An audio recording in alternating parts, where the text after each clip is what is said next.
Fear, the worst four-letter word. How fear works, how it holds you back, and how to overcome your worst fears. Introduction.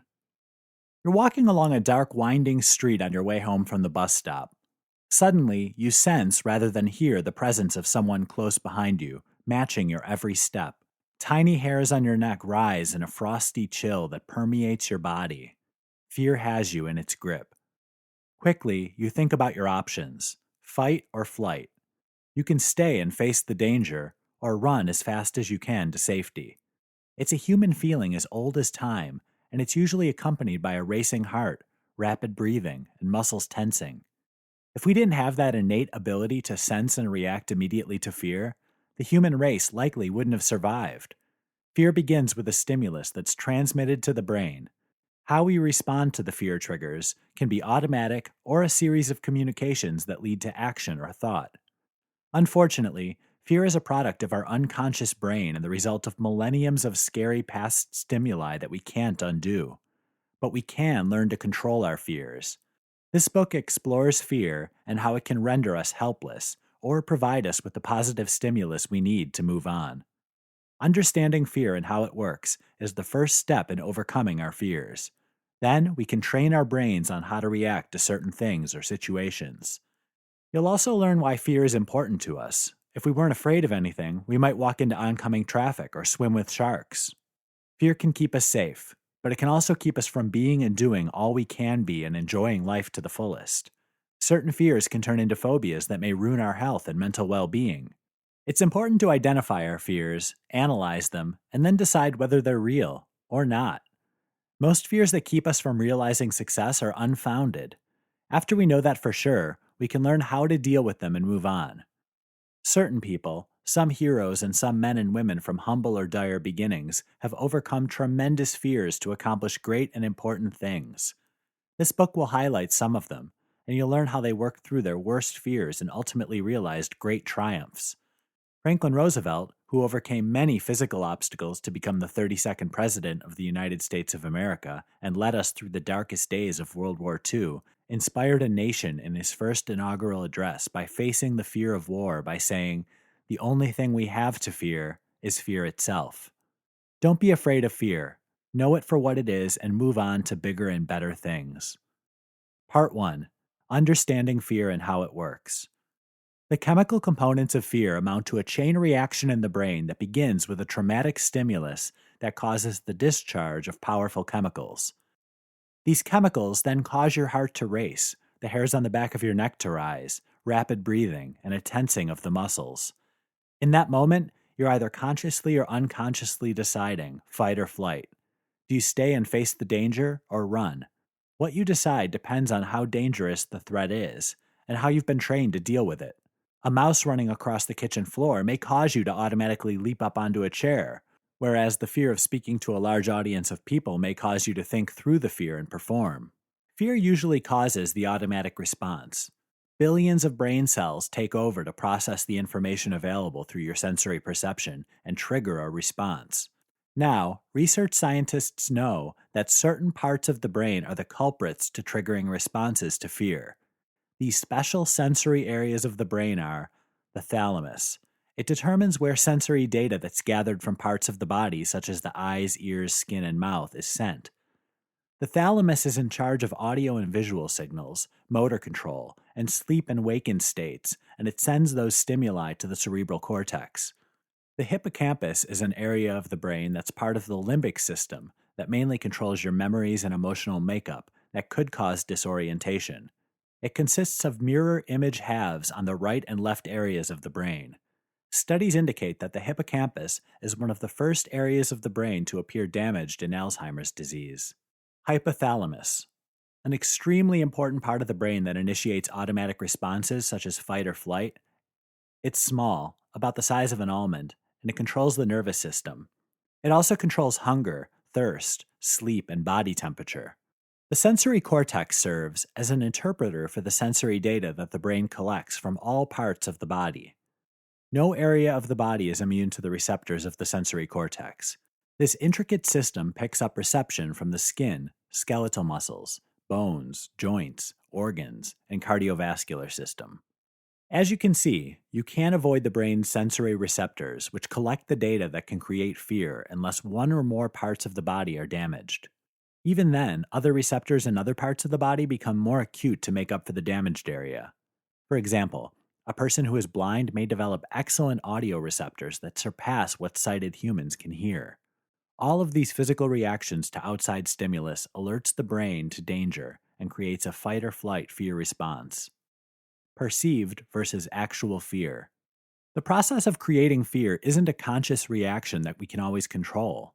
Rather, it's a combination of genetic and environmental stimuli that have been ingrained in our brains and our physical makeup, and our subconscious ends up creating the fear.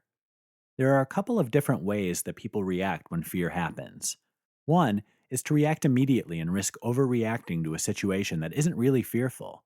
For example, if you have an innate fear of spiders and perceive you feel one crawling across your leg, you might react by jumping and swatting your leg. The sensory receptors in your brain have given you the signal that something abnormal is on your leg, and since you fear spiders, you automatically perceive that tickling sensation as a spider. The other way of reacting to a crawling sensation across your leg is to take a second or two and think about what it could be. You're likely to get a more accurate interpretation of what's really happening than if you took the first response to jump and swat at your leg. Looking down at your leg will either confirm the suspicion of a spider, or you'll discover that a cat just crossed your path and tickled your leg, or a number of other scenarios that are likely just as benign. The first response of perceived fear is the flight reaction that occurs automatically without conscious thought. The second response of thinking through the situation will determine if it's something you should be afraid of or not. No matter which response you initiate, the same information is being relayed to the thalamus, the part of the brain that sends the data to the sensory cortex, which then interprets the meaning of the stimulus. All of the data that's been collected in your brain cells since you were born, and even through some of your ancestors, is then analyzed and a decision is made on how to react. You'll either get the message that danger is imminent, or that there's no danger at all. How the body responds to fear. When you get the signal from your body's sensory system, your body uses your nervous system to initiate reactions in your body. The adrenal glands react to provide energy through the bloodstream, and these two reactions provide what your system needs for the fight or flight response. The sudden flow of hormonal energy causes your body to respond in several different ways depending on how fearful you perceive the threat to be. Here are some of the effects of fear when your body begins to respond. First, blood pressure rises and the heart begins to race. Then eyes react by dilating to receive more light. Your veins contract, increasing blood flow to the muscles. This is what causes the chill factor in your skin. Then your muscles tense from the increase in adrenaline and glucose. Some muscles relax so that more oxygen gets to the lungs. The temporarily dispensable parts of your body, such as the immune and digestive systems, cease to function, sending all the energy to other areas of the body. Focus switches from small issues to the overall situation of the immediate real or perceived danger. These necessary and subconscious reactions to fear are necessary to achieve a fight or flight reaction that ensures your survival. Every animal on Earth has this instinct. Survival would be impossible without these bodily responses to the brain's signals. Part 2. Types of fear. Some types of fear are good to have. For example, the extreme fight or flight fear that you respond to when you're faced with real danger can mean the difference in survival or certain death or injury. Today, the types of fear are different than they were millenniums ago, or even decades ago. Fear changes as you grow older, while youth seems to have little or no fear of death. The young sometimes live on the edge, performing feats that could kill or badly maim if something goes wrong. As you age, you become more aware of your mortality and frailties. You may become more cautious about the challenges you set yourself up for, knowing that you're slower than when you were young, and your mind doesn't work quite as fast. Here are some types of fear that may plague you throughout your life, and could even harm your health and mental well-being unless you work through your feelings and emotions. Failure. Ask yourself, what would I do with my life if I knew I couldn't fail? Fear of failure takes away the ambition and determination that could help you succeed in business and personal endeavors unless you learn to overcome it. Being alone. Pascal remarked, "All men's miseries derive from not being able to sit in a quiet room alone." Being alone with ourselves is the best way to understand who you really are and what makes us tick. But for some people, being alone is terrifying. Unless you can overcome that fear, you'll never truly know yourself. Death. Fear of ceasing to exist is a primary fear of all human beings. It can cause other fears, such as fear of heights and fear of snakes. If you're so afraid of death that you stay indoors all the time rather than venturing out into sunlight and socialization, you may miss out on all the world has to offer. Future. If you have an overwhelming fear of what the future holds, you may not be able to enjoy the present moment as much as you should. That fear could keep you from many successes that you could have had by living in the moment. Today, there are many other types of fear that bombard our minds, such as fear of terrorism, nuclear war, and crime and violence. Fear that causes you to plan ahead, stay healthy, and watch your finances can be good to have in moderation. But when they turn into phobias, fear becomes detrimental to your health and mindset. When fears become phobias. Chronic fear in the form of phobias can be emotionally and physically draining. Your blood pressure and lowered immune system may cause illnesses.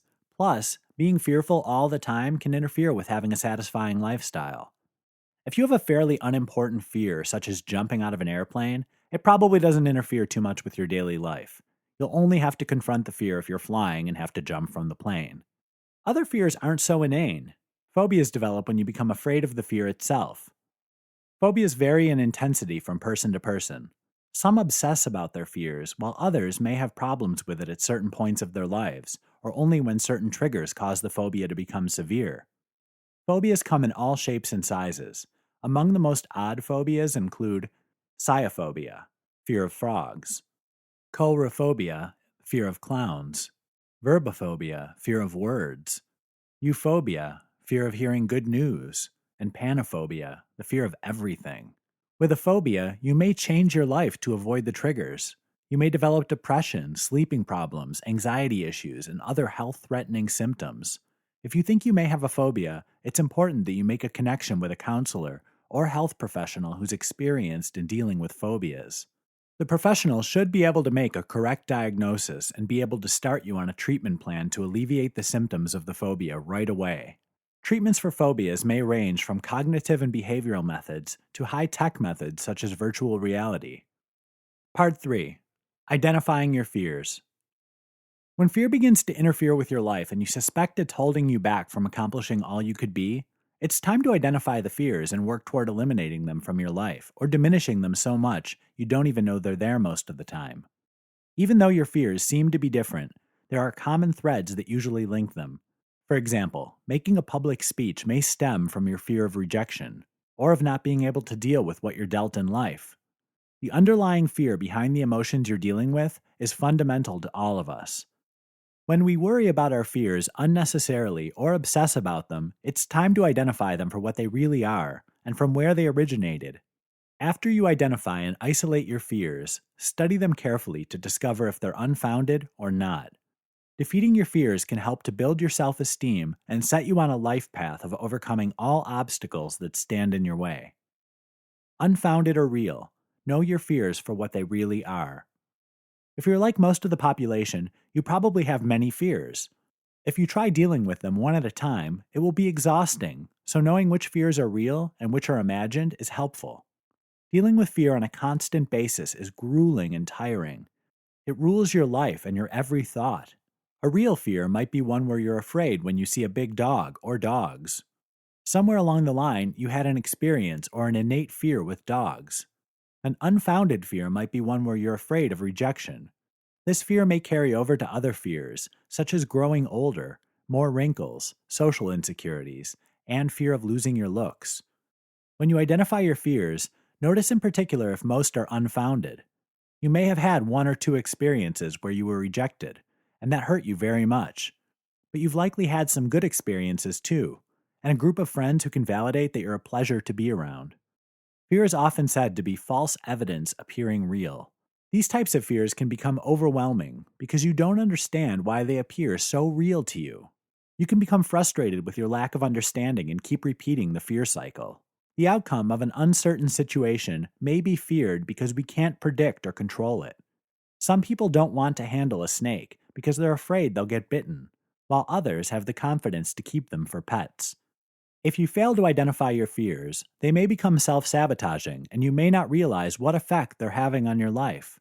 Never make the mistake of thinking that unfounded fears won't turn into long term problems.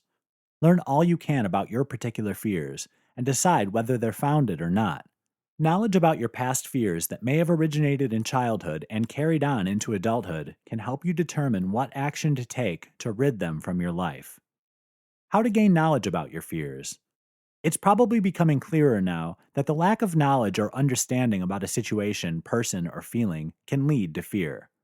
There are some valuable tools available that can help you in the final phase of conquering those fears and getting on with your life. Now that we have the internet, there are so many ways to seek knowledge. Blogs exist about certain fears that may give you fabulous insight into how others are dealing with the exact same fear you have. Books, movies, and websites also address various fears and can often make a solution click in your mind that you never before thought of.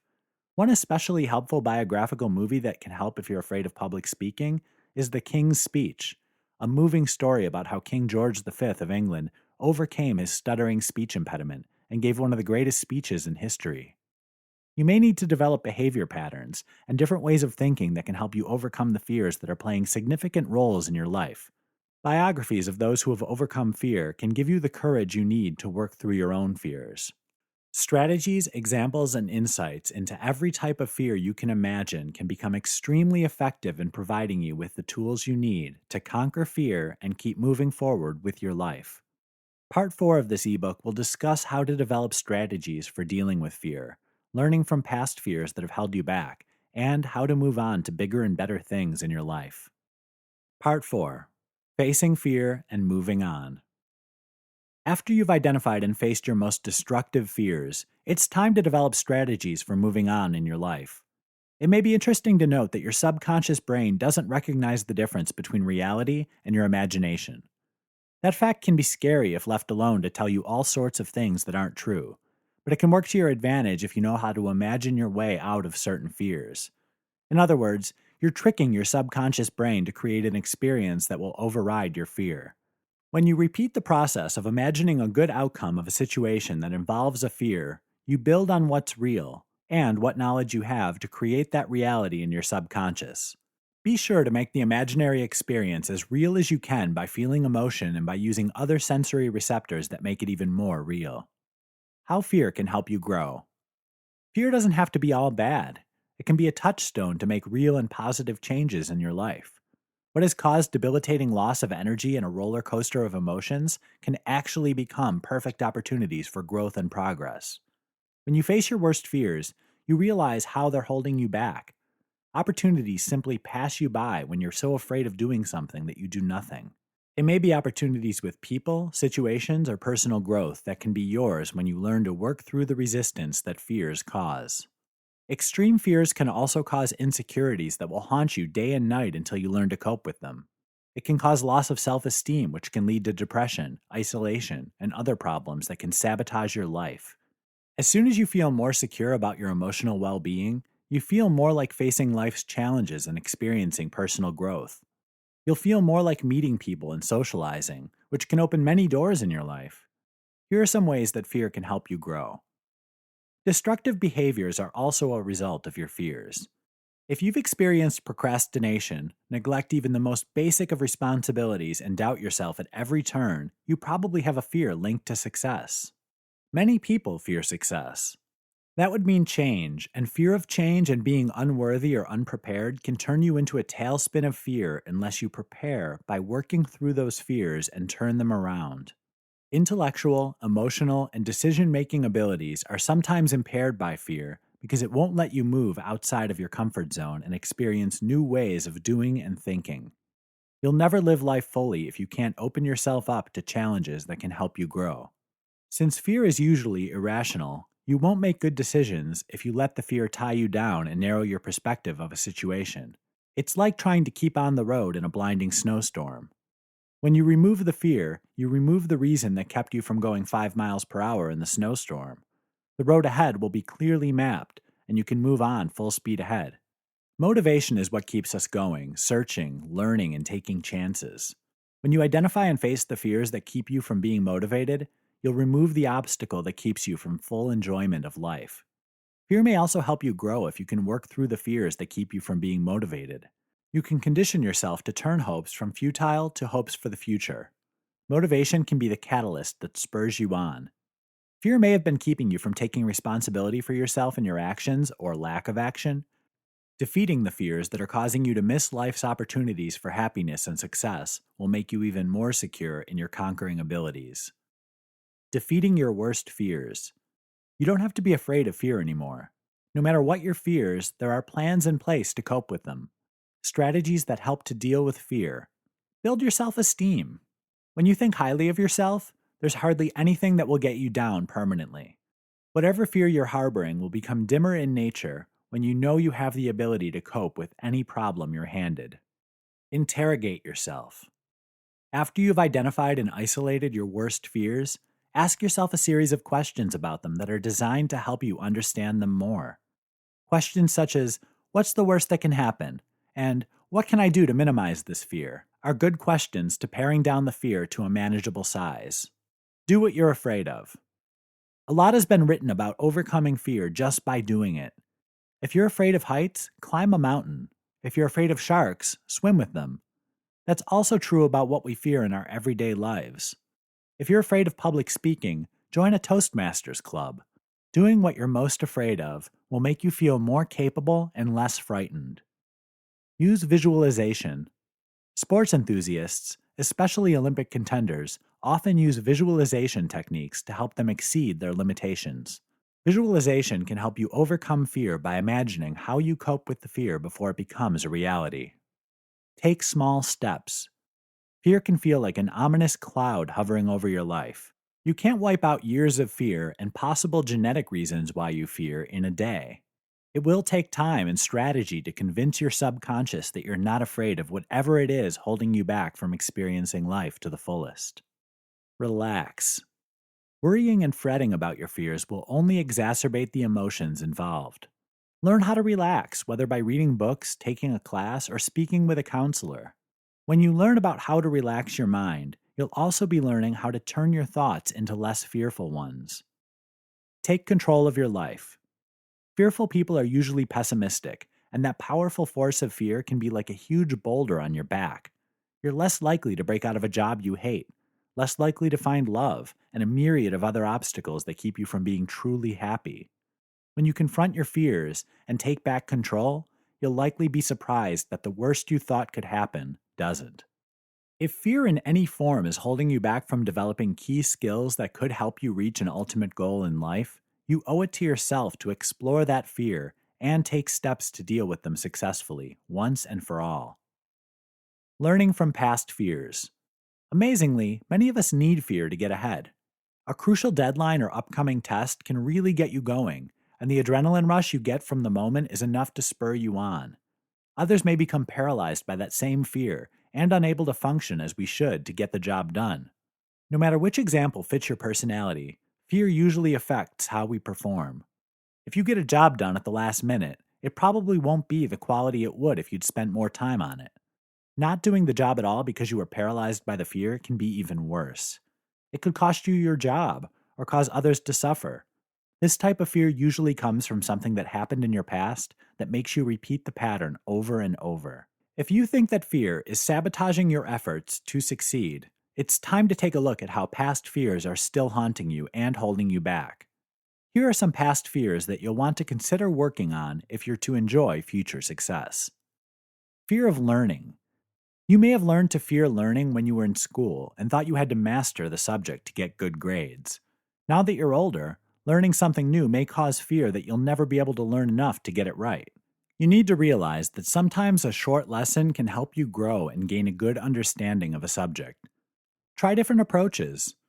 If learning from reading a book isn't stimulating enough, try a video on the subject. Fear of change. Trading that old pair of slippers for a new pair may change your comfort level for a while. The newer slippers are a tighter fit and don't yet conform to the shape of your foot. When you rid yourself of an old fear, change is bound to happen. Your routine may be interrupted, and people may expect more of you when you demonstrate that the old fears are gone. Actually, getting rid of the old fear provides more options from which you can choose. Look at change as a good and powerful opportunity. Fear of discovery. When you trade in your worst fears for a new you, will people discover that you're not as smart as you've led them to believe? You may have had an instance in the past where you felt dumb because you asked a question and it was laughed at. So now you're afraid to be vulnerable. Someone once said that there are never dumb questions, only dumb answers. No question or search for knowledge should be scoffed at. Building your self-esteem will take care of that fear. Naming your worst fears and relating it to the past can help you see how your situation is different now than what it was. When fear keeps you from learning by making you procrastinate or become paralyzed by the thought, you will have to confront that fear before you can move on. Confronting and dealing with your past fears can be even more daunting than the new fears you face today. Bringing those fears into reality and acknowledging them can help tremendously. It's like walking down a street in daylight as compared to walking down the same street at midnight.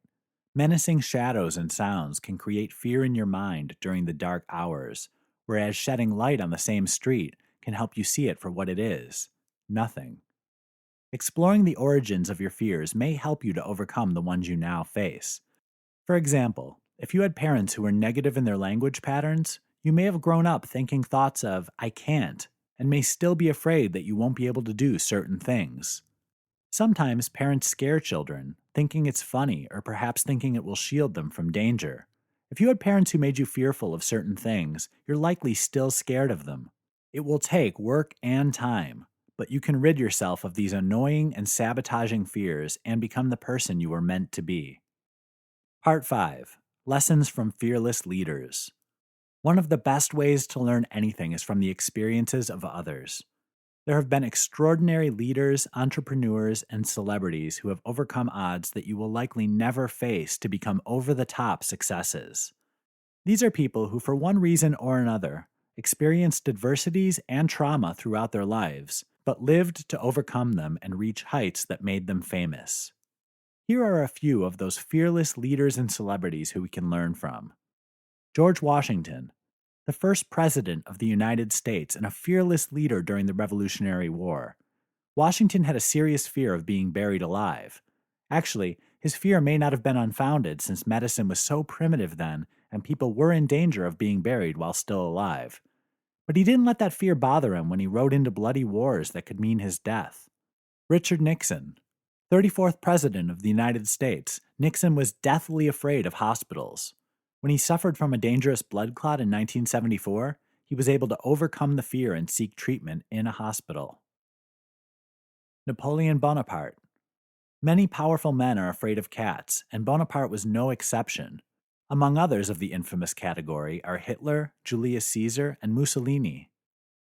Oprah Winfrey. TV personality, billionaire, and benefactor, Winfrey overcame her fears of being rejected.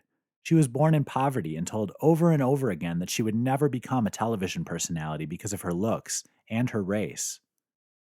Warren Buffett, a billionaire who overcame his insecurities to become one of the most sought-after financial advisors ever. He was especially afraid of public speaking. Buffett realized early on that he would never achieve his dreams of success unless he could communicate, so he enrolled in a Dale Carnegie course that taught him how to get rid of the jitters. Emily Dickinson.